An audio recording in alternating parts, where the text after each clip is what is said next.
Hi, Xavier, and welcome to a review, I suppose. Maybe like an intro. It's kind of both. I'm going to do an intro to Ucross's Long War 1 Rebalance mod here a little bit, but more importantly, I'm going to be going through my last 30 hours of streamed content, and I'm going to highlight all of the mistakes I made and kind of detail what I could have done better in the process. So if you're completely unfamiliar with Ucross's Long War 1 Rebalance mod, it's amazing. But there's so many changes, it can be super overwhelming at first. It's not one of those things where you can just read the patch notes and grasp the changes. There's so many patch notes. You can read them, and you can't absorb that much information. You gotta play and learn through failure, and then reread the patch notes and just hone all kinds of stuff until you get to the point where you're getting pretty good at it. So even after 30 hours, that's what I'm gonna do right here, actually, with this video, is just go through everything, prepare for my next campaign, and figure out where I could just do better, and at the same time kind of intro a few of the mechanics that are most important. So obviously the first thing that everyone talks about in the Ucross mod is that every single enemy activates when they see other enemies, which fundamentally changes the nature of every mission, and it makes it 1,000,000,000,000 times better.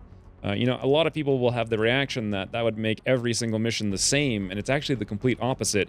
It makes every mission awesome and actually wildly different, in my opinion, because you need to really think out the map, and then when you do activate everything on the map, there's just not that much cover for everyone to get to for the enemies, so you almost have to consider them, well, not almost, you do have to consider the map from the enemy's perspective as well as your own, as far as if you could activate a lot of them in certain places, it's almost to your advantage, because they won't have much cover in those places, and you could funnel them into AoE areas, explosion areas, and whatnot. The other fundamental change is the air game, and this is where I had a lot to learn for sure. There are so many patch notes for the air game, it's almost hard to sort through them all. That being said, let me see if I can pull this up here. Yes, here it is. This is my old, what is this, Long War Beta 15 air combat spreadsheet. Yes, this is how I defeated Long War 1 with precision. I made this sheet. The thing of it is, what the heck, what even is this? Like, this is apparently something I typed at some point. I don't even know how to, like, interpret all of this. Essentially, after learning all of this and making this spreadsheet, I could crush Long War 1 with no problem. The air game in Ucross is definitely vital. However, it's super, I want to say it's like more intricate, but it's actually also a lot more simplified. It's so much easier to handle. You don't need to build a spreadsheet. You don't have to have a spreadsheet open just to play the game. It's all built into it, which is absolutely amazing. Unfortunately, I didn't learn that, nor did I learn how important it was to master the air game, because it seems complicated at first. And the reason is, zoom back up here in the stream. The reason is that you start out with squadrons, but they're actually pretty simple. We'll get to that a little bit later in this video. I just want to go through from the beginning to the end of my 30-hour stream, or I guess 5 different streams it was. And I'll just highlight various things as we go. But the 2 biggest changes for sure in Ucross to be aware of is first, the enemies activating together, and then second, I think, the makeover to the air game, which actually makes it easier and more noob-friendly, even though it's far more intricate. I don't want to say complicated necessarily, but just to say intricate. But let's jump ahead here to the first thing I can see where I made a mistake or something that was pivotal.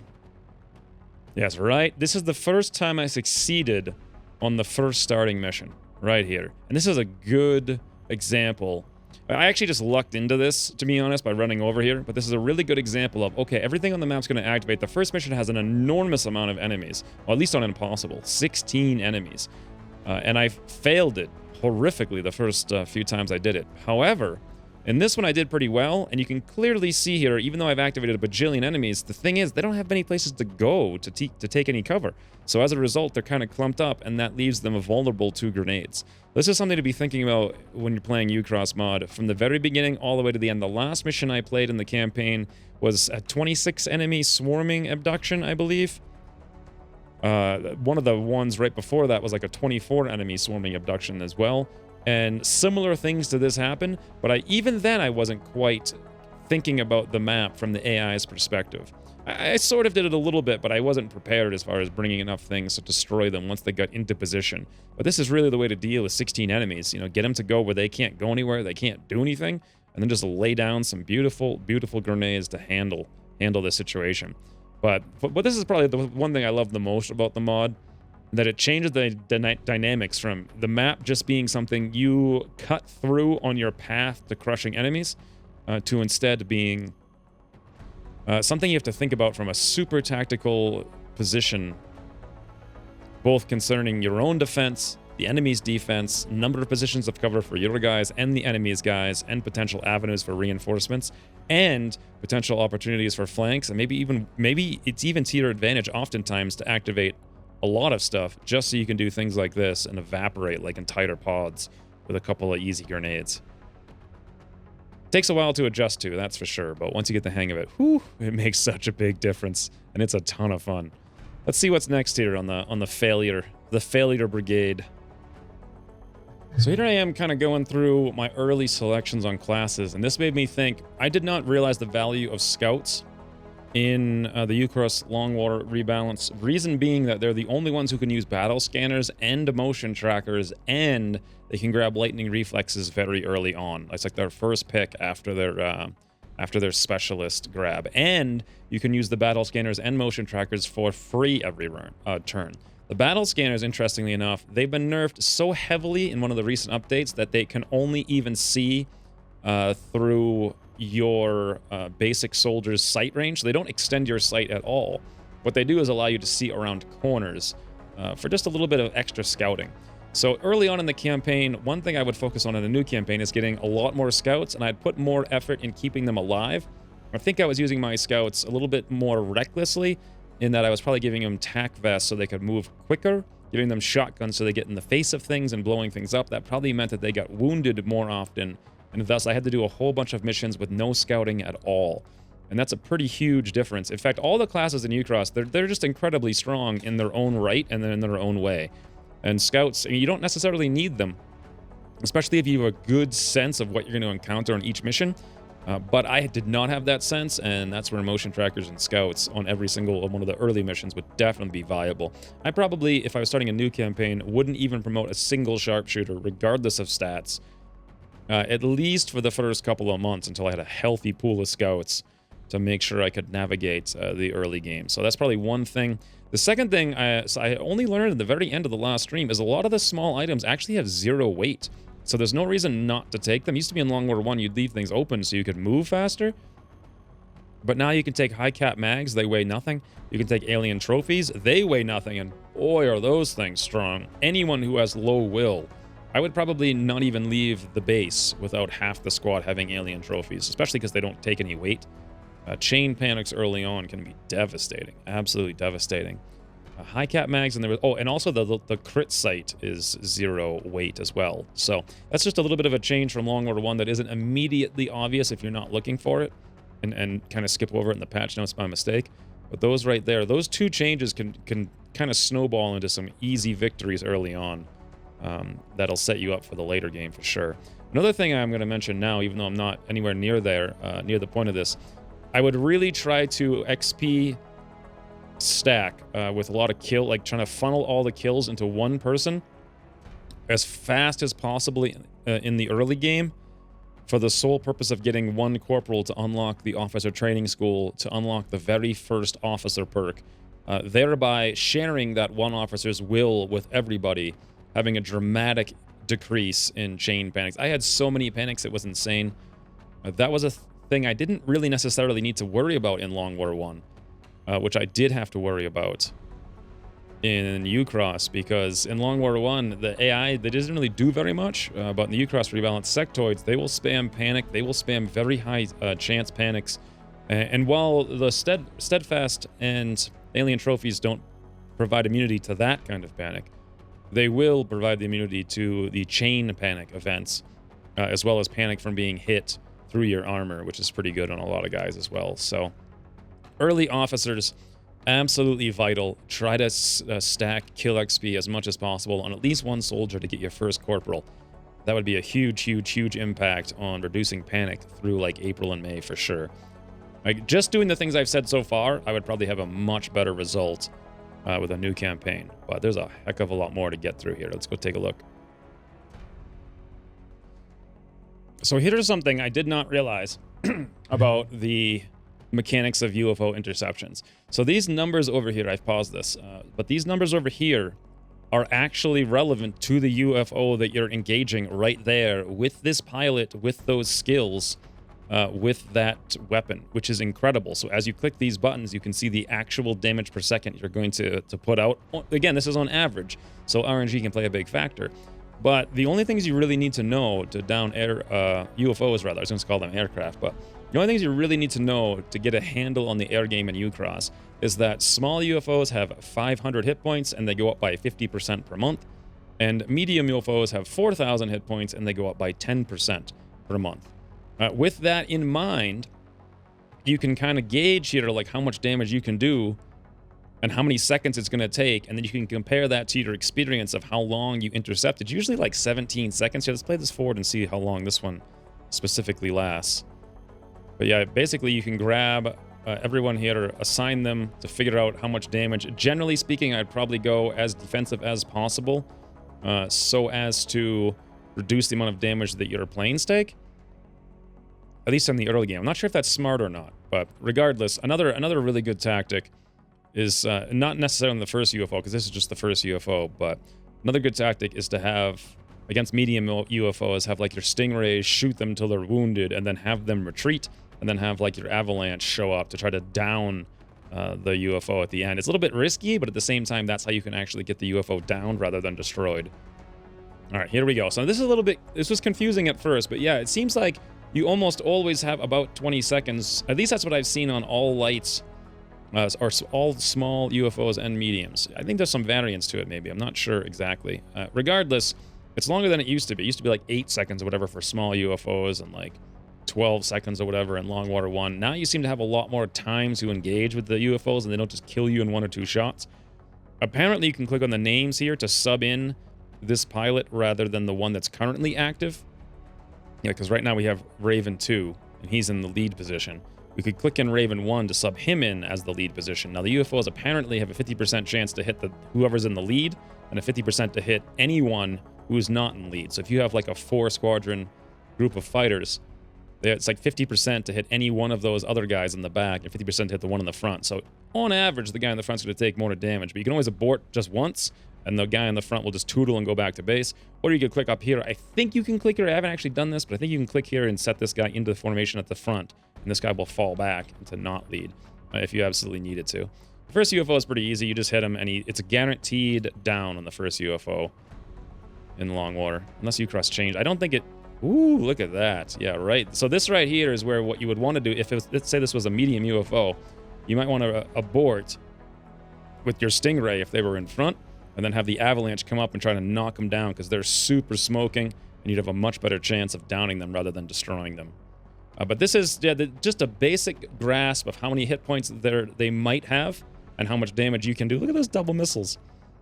All the fighters are shooting at the same time, by the way. They only show the one, but they're all shooting at the same time. And the one that you can see is the one who's in the lead right now. But anyways, it's a pretty simple system. Just figure out what the enemy has for AI, or not AI, but hit points. Figure out your damage, kind of get as close to comfortable as you want, and then engage and hopefully knock them all down.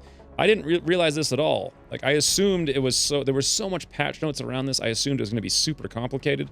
But it was actually the opposite. It's super simple. And as a result of this, in my first campaign, I think like 7 out of the first 7 UFOs after this one, like the next 7 UFOs all got away and weren't shot down at all, leaving me with 0 alloys right through the early game. And that was just absolutely brutal. Because this is your primary means of acquiring alloys, is shooting these doofuses down. Anyway, between this and thinking about the cover from the AI's perspective, those are the 2 biggest changes to the Long Water Rebalance for sure. And right about here is where I think I'm about to make a huge mistake. Gotta remind myself this. Outsiders have close combat specialists. That was super scary when I almost died running in there. I can't exactly... It's a super long stream and I can't scroll to find it. But I know I run up there and I just lucked out because I had lightning reflexes and whoever I ran up there with No idea that they even had lightning or close combat specialists. Oh, actually, it was back here a little bit more. I was super surprised by that. But yeah, don't forget, outsiders have close combat specialists. And I think you can disable that with suppression. I don't think, I'm not sure if flashbang like shuts it off or not. I can't remember, to be honest now. Probably a good thing to know. If you have any suggestions in the comments, or leave them in the comments rather, because there's a lot of things I could have done better. There was a lot of comments also in chat. I'm just trying to get like a comprehensive review of all the things I screwed up with. So if there's more things I missed, feel free to throw them into the comments to help out other people as well. Ooh, here we go, science. This is actually a pretty important one right there. I think the important thing, at least what I would do, is I would probably go straight to advanced lasers. I mean, I was pulled in all kinds of different directions, but ultimately, you're going to need alloys. The easiest way to get alloys is shooting down enemy aircraft.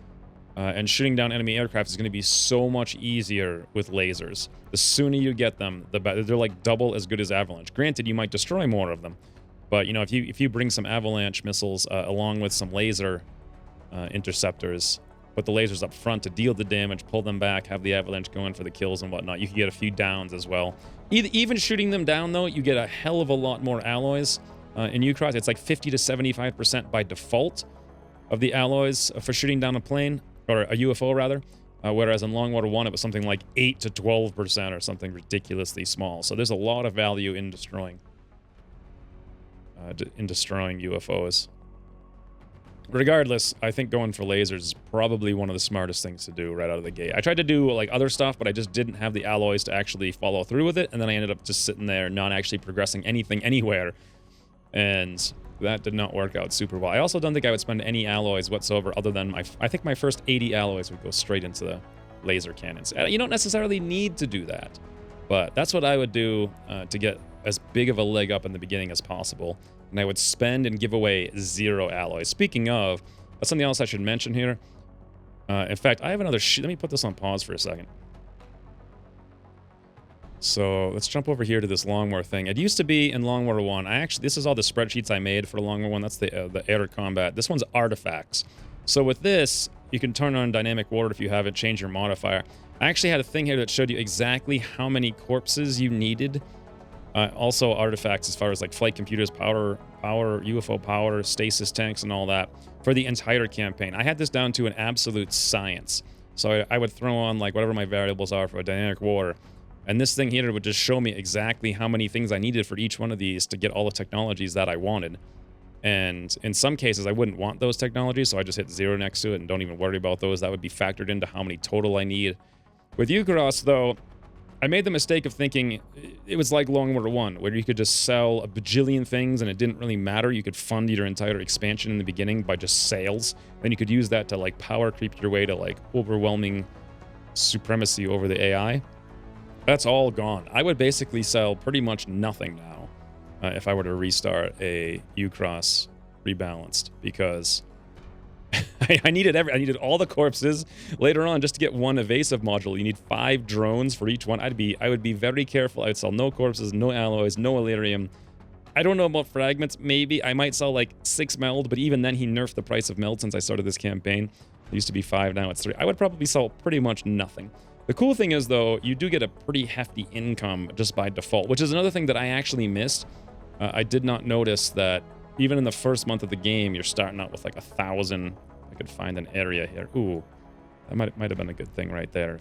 I don't know. I think I just gave away a bunch of alloys in a couple of seconds here. Yeah. Regardless, you get such a big income in the beginning, you don't need to sell anything for money anyway. Like, it's just irrelevant. Hold on to most of this stuff, I think. And yeah, we're not even halfway through like the first episode here. And already look how many mistakes I've made looking back at it now. Wow. Ooh, here was a good...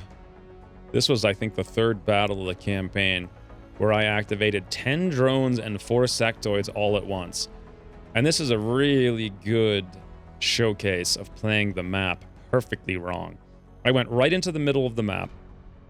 And I thought, okay, I know they're going to be in there, but the only place I can really engage them from is going to, with a lot of people, is these 2 doors, because I can fit 1, 2, 3, 4 people, and then I could run Johnny 5 in.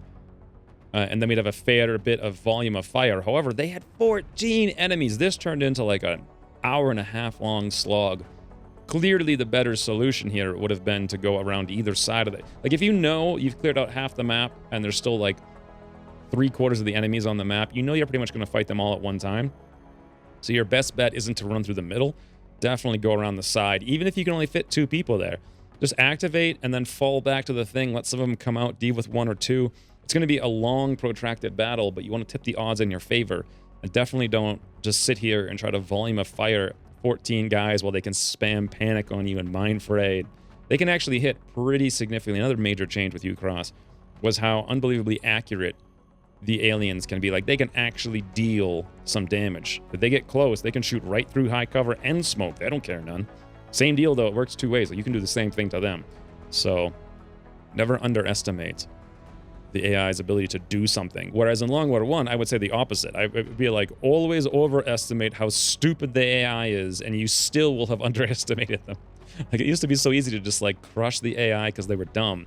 But in Ucross, they feel like legitimate, terrifying enemies. Opponents, one might say. But yeah, this is a clear example. Should have gone around the side here. This is wicked dumb opening those doors. So here's a really good example of not being familiar with what to expect on Ucross, and that I actually won this mission, but only just barely. And even then, only because of one comment in chat at the time, because I didn't even see a cover spot that I could have gone to, which ended up allowing us to click the clicker. Could have lost the whole campaign here in this mission. And the reason is pretty simple. I'm just not familiar with what to expect, and I'm so terrified by engaging too many enemies that I was moving too slowly. And as a result of that, almost didn't fulfill this bomb mission here. But now that I know there's not going to be that many enemies on these early, super, like, first month bomb missions. Also, I made the same kind of mistake on the Van Dorn mission. It took a lot longer than it needed to, just because I expected way too many enemies to show up, and there weren't that many. So it's really all about finding a good balance between being aggressive and being defensive and not trying to activate too many things, especially if you have green fog on, which is the recommended way to play the game. Absolutely recommend it myself, too. It's fantastic. A lot of people don't seem to like it because, I don't know, maybe they just don't like the pressure. But I love the pressure. That's what really makes this. Really makes it. This whole mod just feels like a constant pull between wanting to move forward and also wanting to fall back. And that tension is just beautiful. It's a beautiful experience as a player. But that being said, yeah, I just wanted to highlight this here. Like, I know now kind of what to expect on this early mission. There's going to be like, I thought there was going to be 16 thin men. There was 1 and like 8 sectoids. Easily could have just pushed up there very aggressively. I think a lot of the council missions are like that. They're kind of light on enemies, and then they have more drop-ins towards the end. Also, this is, I think, the legendary Faraday smoke. Yeah, that's what this was on this mission. There's the one and only thin man. I thought it was going to be 16.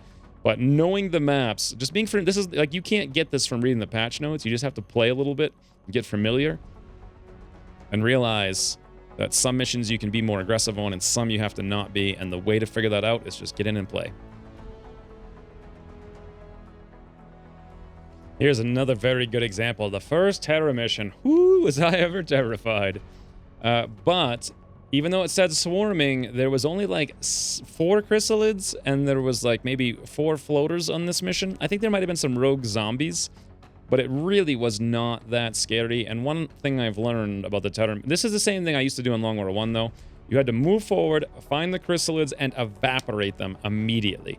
The problem here is, in Ucross, is that those chrysalids are pretty seriously difficult. They're negative 60 chance to hit them from their defense. They've got 30% damage reduction from even grenades, all gunfire, and then they got 50% damage reduction to shotguns. So they're very serious business. That being said, I would always bring like a shredder rocket to these missions. I would heavily rely on scanners, try to find the first chrysalid pod, pop them. Usually when you activate them, they all run into one location, and then just burst those things down absolutely super fast. This is where I'm just fighting the floaters, but this mission in general, I think every single civilian but 1 died. And that's an okay result later in the game. Oh, there they are. Oh, that is such a bad way to activate, because there's not even any way for me to get to those guys right there. They're so far away. I'm glad I actually watched this from this perspective. Because seeing what I see now, clearly the better way to start this mission would have been to go back over here to the left. I still may have activated that one pod, but, you know, the thing is, you almost need to get into the middle of the map on the terror missions, just so you can evaporate all of the chrysalids at once. Because if you don't, they're just going to run around like maniacs, murdering civilians. And to do that, you're going to probably need to bring some hyper-aggressive stuff with you to support your hyper-aggression, like a bunch of shivs that can take hits, a bunch of smokes, definitely some shredder rockets so you can just evaporate all the chrysalids really fast. The other thing is the chrysalid corpses are very valuable because the chitin armor is like 0 weight, but it takes 0 weight, half a damage reduction, 2 hit, but something like that. It's really strong, especially with 0 weight. It's just a beautiful, beautiful thing, but I think it takes 5 chrysalid corpses each. But then again, that's dynamic war, so it might actually take 10 if you're playing on non-dynamic war. Either way, you want to try to grab as many corpses as possible, and one way you can do that is assaults early on with close encounters. They can probably kill, if they're right up next to a chrysalid, even with damage reduction, they're still going to deal, I think, 3 on average. If they're shredded, they might deal like 4 or 5. It's a decent way to pick up a couple of kills on the chrysalids and get their corpses. But yeah, I massively misplayed. Just watching this right here, definitely should have gone to the left, so that if I activated the floaters, instead of flying over here when they were patrolling out, I would have been behind that truck. I probably wouldn't even have seen them. Moved in here. I could have at least started the turn inside pretty close to those chrysalids if they did activate. The floaters by themselves may have come over here. The chrysalids wouldn't have activated till the next turn, possibly. Could have had a little bit more time.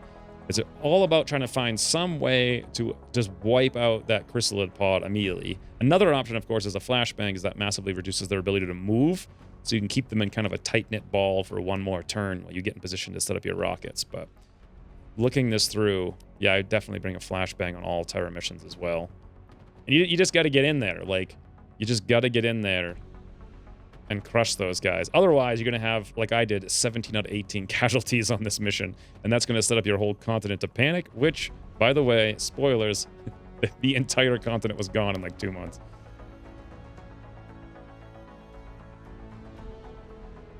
Ooh, let me see if I can find. Sorry if this is super blurry. Normally I have footage on my computer, so it's like high quality, but this I'm just actually watching my own stream from YouTube, which is very low quality. But I just happened to notice the arc thrower there in a blurry image, and that's another thing I definitely would do in Ucross. It used to be in Long War 1, you didn't even bother to go for captures until like November. There was no real point. At that point, you had all kinds of skills and perks to enable those captures. Ucross captures are extremely viable early on. They're very cheap for the containment. You actually need to do a whole bunch of them to even get progress. I think Gauss weapons require Thin Man autopsy, or maybe it's even experimental warfare might require it. No, Thin Man interrogation rather. So I would definitely go almost right out of the gate to try to get the capture weapons, because it's much easier to capture very early on in the campaign for sure. When you have 100, you can just wound something and get up there at 100%, boom, drop them on the ground with the stun. Whereas in Long War 1, it was capped at 50%. Setting up for an early capture game is completely viable. And I don't know what the capturees cost. Like, if you go to the black market, are those worth selling? I'm not sure. Good question. You know, let me know in the comments down below. Like, can you get sort of an economic boom by going up, or boon rather, by going out and capturing a lot? Not sure. Curious to find out though. Yeah, there it is. That's the stun rifle I was talking about before. That's what made me think about all of this. And I did try. Yeah, I went all over the place. I'm like, let's go for mechs. Let's go for super alloy Johnny. And then I just didn't shoot anything down. Got no alloys whatsoever. And everything just stalled. Yeah, here we go. This was the first mission loss of the campaign, and this was from like a 90% panic failure on my gunner with danger zone here. And at the same time, of course, Faraday missing every single shot. Not bringing enough explosions. For sure. Swarming abductions, the first couple of them were really easy, but the number of enemies that go... It really depends on the map, too. Like this map here... You're going to be fighting 16 enemies, and it's going to always be right here in this spot. You pretty much know it. I should have brought Rocketeers. I don't think I even had that many Rocketeers. If I had any at all, I think I went a lot of Gunners for tanking. And then I, of course, didn't give them Steadfast, so he panicked like right away, which is terrible. But just looking at this here, I can clearly see I need more emphasis on at least having a couple of rockets, because I really didn't have any kind of grenadier focus whatsoever. And it's a little bit harder to have grenadier focus. I think like you're just going to need some rocketeers for terror missions, and on some, depending on the map, some swarming abductions early on. So in addition to scouts, I would say probably a few, maybe like 2 or 3 rocketeers very early on is absolutely paramount. And I would start bringing them to abductions as early as like mid-April. That's what I learned on this mission. This was a brutal mission.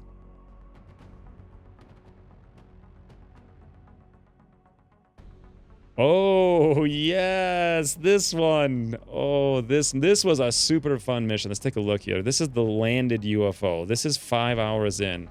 How long? Well, actually, it wasn't that long. Huh. Okay. I was only there for less than an hour, apparently. That's the result. Yep.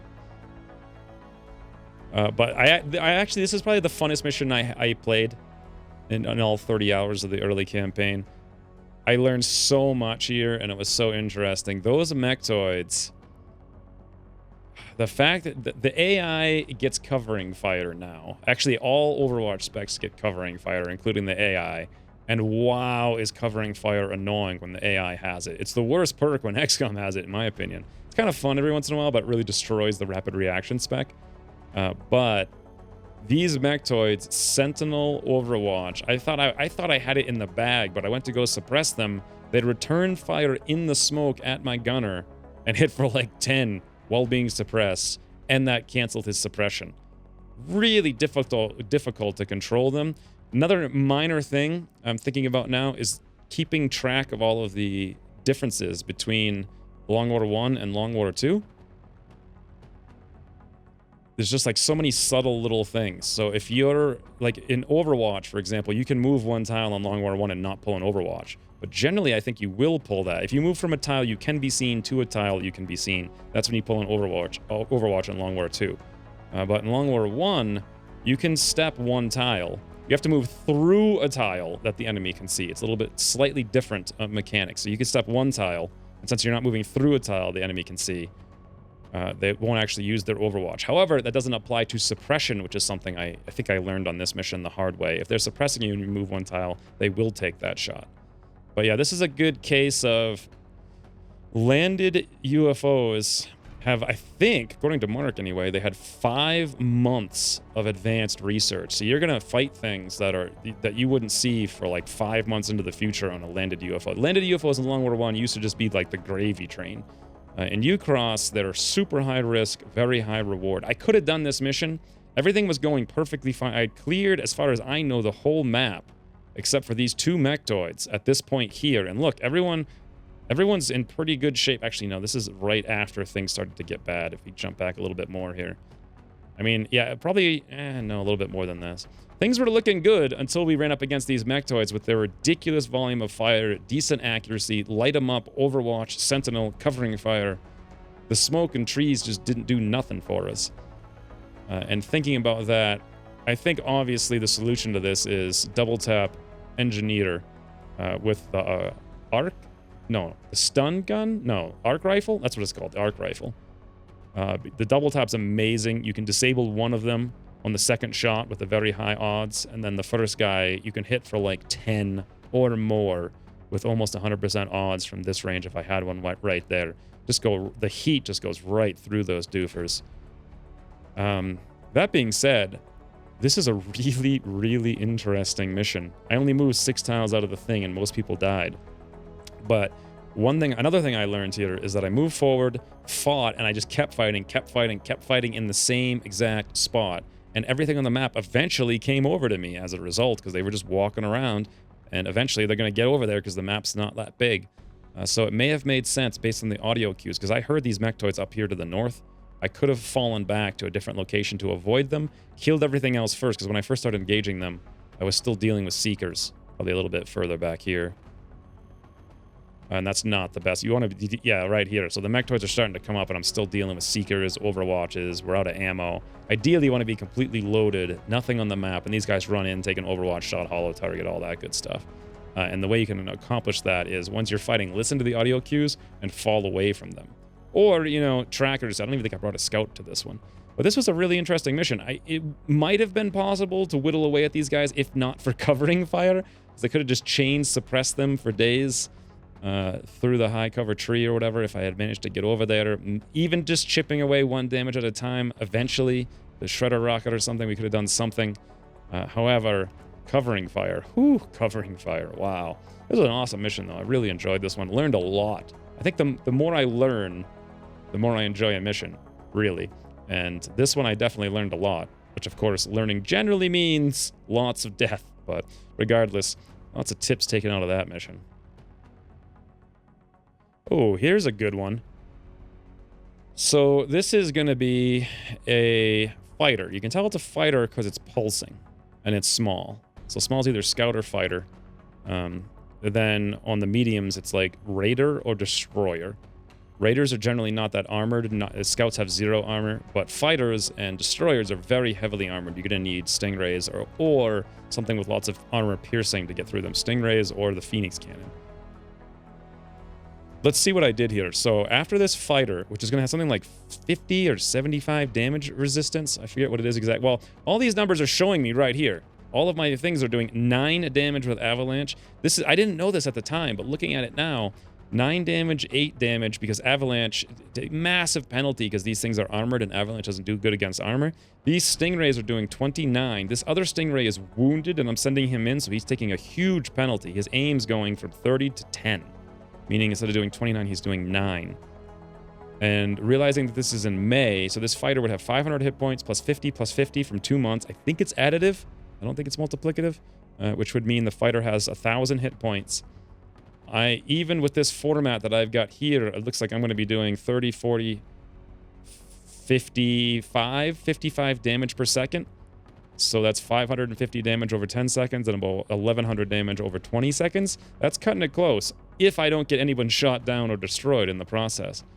But looking at this now, I can clearly see, like, I know what I'm doing now, whereas when I was doing this, I was just guessing, like, I don't know, let's go mid, rear, click, click, click. I had no idea that these numbers were based on the actual target. Let's see what happens here. Pew. I think we did not down it, but it ran away or something. The other thing to consider is all those damage numbers I just went over were based on everyone here fighting for the whole time. Ooh, we only had 14 seconds this time. I guess fighters are faster, right? So you're gonna have less time to intercept them. So knowing that, 55 damage per second, I only had 13 seconds. I basically have no chance to take this guy down. Like, pretty much 0. Or very close to it. And I'm pretty sure that's exactly what happened here. So yeah, we're getting hit a little bit. We're hitting him. It looks like we're doing a lot, but don't forget this first guy's, I think, probably the avalanche. It also helps to have your guys named and remember what kind of gun or weapon they had here. And this is where, had I spent more time investing in the tracking modules and kept my drone corpses to make them, I could have done this with the drone track, I think. Because I think that what it used to do is increase the contact time by 50%, which would have bumped it back to enough that we would probably have like a 65-75% chance to knock this thing down as long as we didn't retreat anybody, which we didn't. Plus, I may have wanted to go more aggressive for sure. I was just kind of scared of my fighters getting shot. It used to be like in Long War 1, you would just go and not take any damage, and you try to keep your planes not wounded, but Ucross has changed it so they don't get wounded for as long. The fights take longer, they're more engaging. So it's not too bad to go very aggressive. But the benefits are minor as well at the same time. So yeah, here we are, 0.9 seconds. He toodles, and I only just then, I think, hit him to the point where he started to take damage, and I think that's at 50%. So he would have failed his mission, but we only got him half destroyed. So even with the tracking module, might not have worked. If I went all aggressive with the tracking module, could have done it. Potentially. Very interesting. And this all brings me to another note, too. But early investment into fighters, just buying more fighters, super, super valuable. I think I would probably put 500 right into the first fighter. Then again, when I started this campaign, you started with 2 fighters and they cost 300 to buy. It has since changed to you start with 3 fighters and they cost 500 to buy. So still, I think I would probably invest 500 right at the end of March into another one. We barely even took that many wounds there too, and now we can't do anything about it. So yeah, learning how the fighting mechanics work here, very, very, very important. Probably don't need more than 1 avalanche in the beginning. That alone can take down most scouts, so just all stingrays. Stingrays are massive overkills against scouts as well. So this was an interesting thing here. I don't have too much to say about this, other than I thought the campaign was over at this point, because I had just lost a bunch of missions, but had a bunch of deaths. Then I came across, this is the first time I've seen more than 1 Muton. Last time I started on Muton, almost everybody died and the mission was a loss. This time we had 4 Mutons with a leader Muton, and I managed to actually crush all of these guys without taking a single point of damage. I mean, never doubt how dumb the AI can be, I suppose, is something. It seems like Mutons are pretty much the least scariest enemies anymore. Like, they just run around like complete idiots. Floaters have the elevation, they can execute people. Thin men have always been terrifying for as long as XCOM has existed. Sectoids and Ucross are really terrifying with their psionic abilities. But Dufons, boy, if they're flashbanged or suppressed or whatever, they can't throw their grenade, because the grenade range is reduced, they really can't do very much. I mean, they just have a lot of hit points. They just like to run around and suppress. You flank them, then they just run again. You hit them while they're in the open. I think this was just this was kind of a surprising moment for me. I thought I was going to just die against this one pod, and then we ended up killing it completely without like a single wound, which is pretty surprising. However, this is where I'm actually finally starting to learn to play the game. Like, I did a scout. I'm like, all right, 2 pods over there, 1 over here. Let's go around the edge of the map, kill this pod there, then come back, engage 1 pod. However, there ended up being a 4th pod, and this fight also ended up taking forever. Ooh, and here's another thing that I learned. Yeah, I remember this when we ran Kiyosuke over here. This is just one of those little things I completely forgot about. Seekers, they go into stealth and they go into Overwatch. Like, I just forgot that was a thing. God, it's so hard coming from Long Water 2 and then coming back to this and all these little tiny things I used to remember. Just relearning them and trying to keep track of all of them and the differences. But it's kind of the fun of it, I suppose. I was really shocked Kiyosuke moved over there and just got double tapped by those Seekers on Overwatch. Well, I guess that's why you got free battle scanners, I suppose. And again, that really, really brings value to the scouts. I think scouts are probably the most valuable class in the game. And then everyone else has a very important niche. Like, I really do enjoy medics. They're super fun, especially with the shotguns, especially now that they can heal. But Rocketeers are incredibly critical, and so are engineers on certain missions. But scouts are really, really valuable in pretty much every mission. But especially, I wouldn't even want to do a swarming mission like this without a scout or a terror mission. I could probably forgo a scout on small UFOs and whatnot, thinking about it now. So I think I was just I was bringing the wrong classes to the missions where they didn't necessarily need to be, and then I didn't have them available for the missions where I did need them. And now I understand better about that. Like, engineers for sure on landed UFOs, or anything I'm going to have big heat enemies, or things that need to be used heat against. And scouts on the more difficult, bigger missions, and not so much. And then we can just bring like assaults and whatnot to the easier missions where they can just double shotgun things to the face without necessarily needing a scout to find out what's going on, because the assault just wrecks them, stuff like that. And I think we got one more video here, one more stream on the next day.